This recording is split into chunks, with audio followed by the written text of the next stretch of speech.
Por estos días estamos enfrentando una crisis global, una crisis que casi nadie calculó.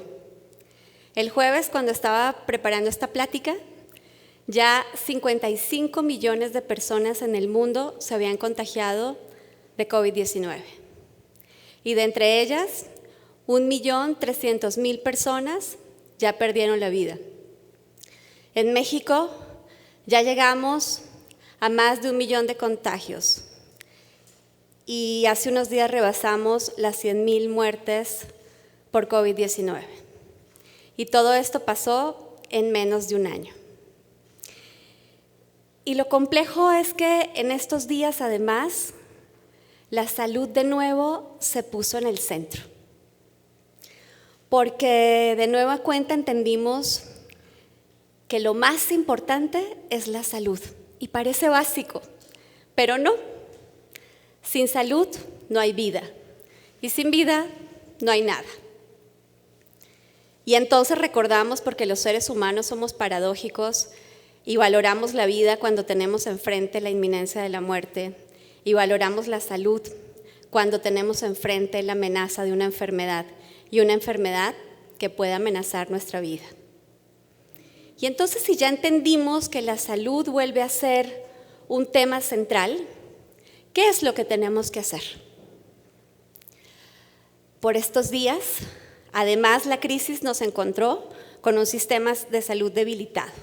Porque sí, hoy todavía la salud sigue siendo un derecho limitado.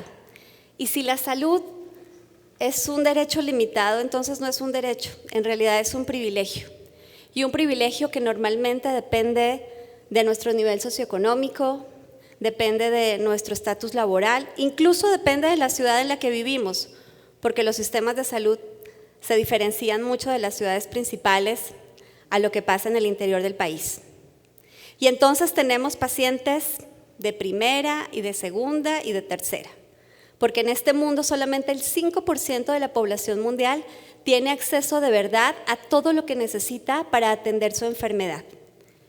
Estamos en un mundo en el que el 90% de las personas son tratadas como pacientes de segunda o pacientes de tercera. Y dependiendo de su sistema de salud, tienen acceso a unas y a otras cosas. Y es en este contexto en el que nos agarró la pandemia. En un contexto en el que ya teníamos problemas de acceso. Acceso a medicamentos, acceso a tratamiento, acceso a médicos sin acceso a cubrebocas. ¿Sabían eso? No, no lo sabíamos hasta antes de la pandemia. En este contexto estamos. Pero ¿y entonces qué es lo que tenemos que entender? ¿Qué es lo que tenemos que aprender de una situación como la que estamos viviendo? Pues tendríamos que entender que la mayoría no estamos preparados para enfrentar un reto como estos.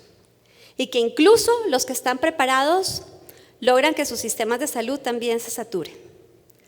Tendríamos que entender que la salud, si es un derecho, tendría que democratizarse y que no importa cuánto ganemos, dónde trabajemos, cómo nos llamemos o dónde vivamos, deberíamos tener el mismo derecho. Y creo que en este sentido necesitamos un cambio estructural de visión. Dejar de poner nuestra pasión, nuestra emoción, nuestra energía en solo atender enfermedades.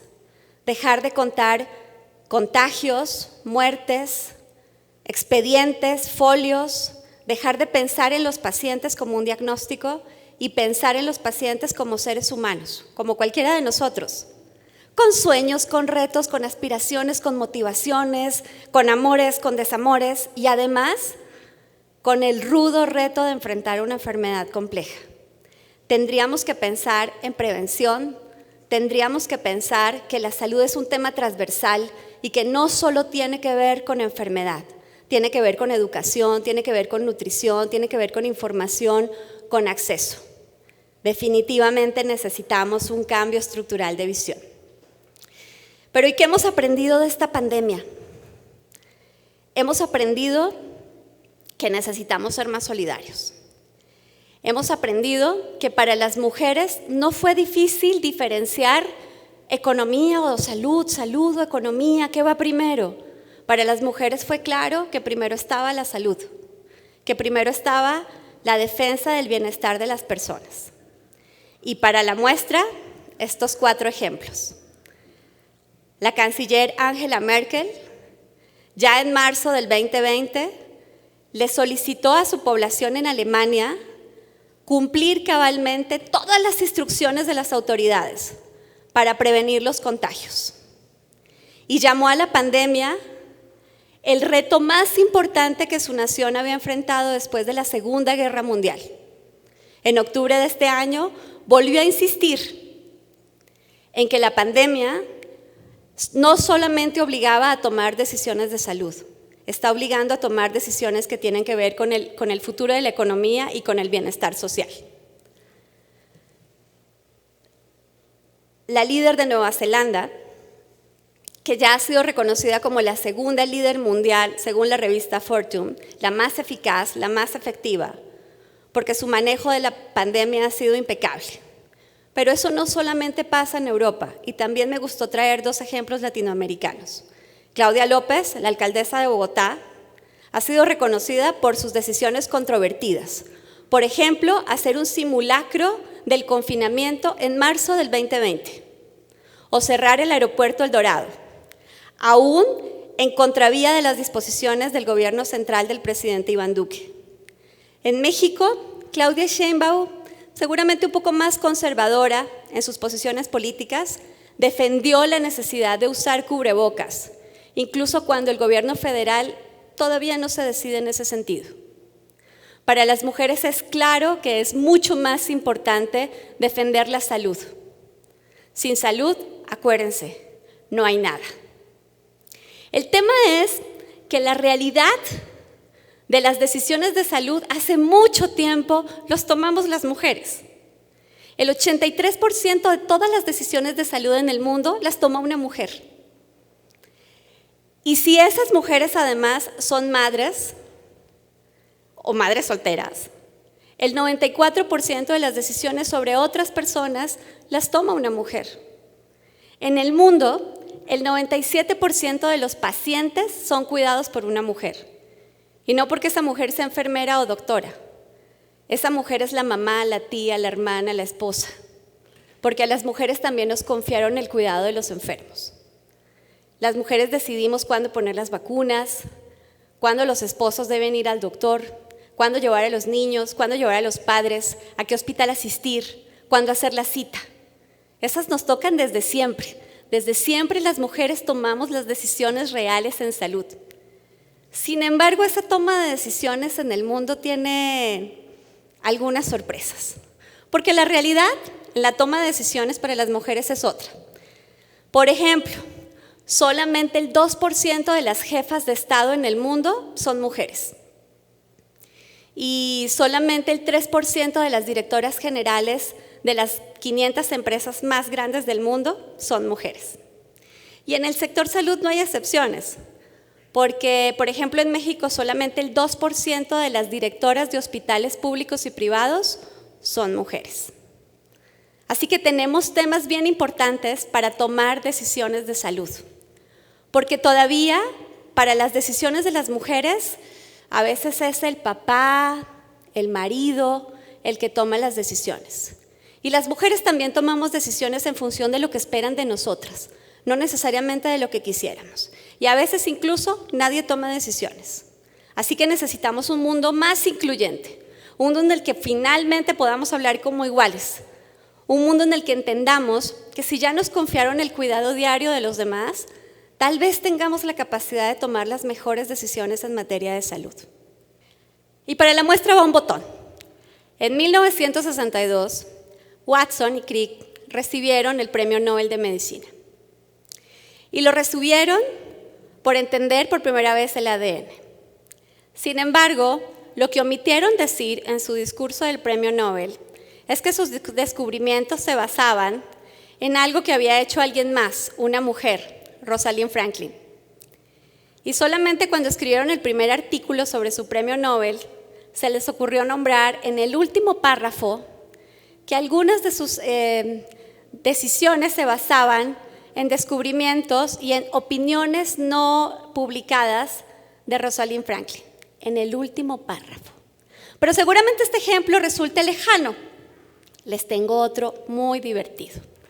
Por ejemplo, El 7 de agosto del 2018, la Secretaría de Salud organizó este panel, Uniendo Esfuerzos por la Lactancia Materna. Y los panelistas eran 7 hombres.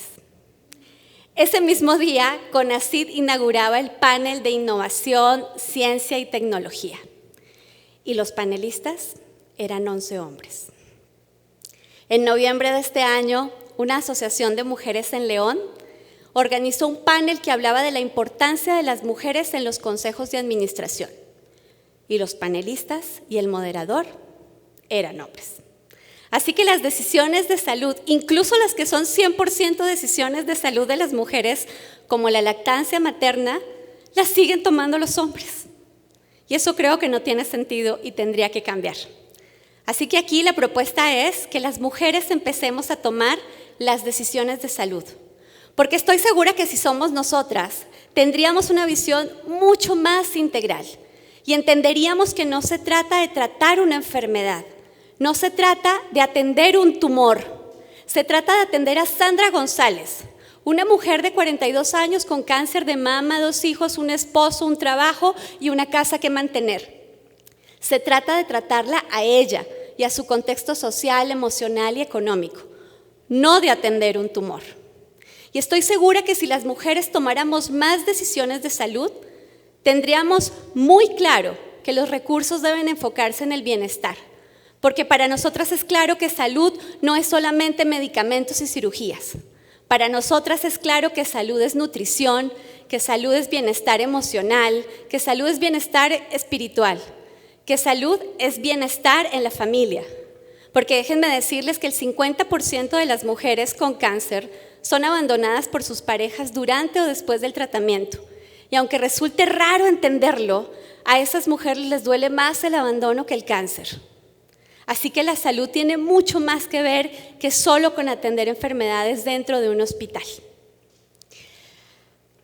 Hace 11 años creé una empresa que se llama Soin y es una empresa maravillosa en donde acompañamos a pacientes que tienen que enfrentar el reto de una enfermedad crónico-degenerativa. Y en esa empresa, el 70% de las mujeres que trabajan conmigo comparten una pasión extraordinaria. Acompañar a esos pacientes, a esas familias, a esas mujeres que los cuidan, a armonizar de nuevo su salud. Y sí, vivimos todos los días la emocionante pasión de decirle a los demás que no importa, con enfermedad o sin ella, vale la pena vivir. Cada día de la vida vale la pena ser honrado, como el bebé que nace y que queremos cuidar. El paciente terminal, el que tiene sus últimos días de vida, también merece ser cuidado, también merece ser protegido. Esa vida también merece ser dignificada y eso las mujeres lo tenemos claro. Así que corresponde al mundo darnos el chance de decidir más sobre los temas de salud. Y corresponde a las mujeres creernos con fuerza, con determinación, con emoción, con pasión, que tenemos la capacidad, el poder y el amor de decidir mejor sobre la salud del mundo. Y así creernos que sí somos motores de transformación. Muchísimas gracias.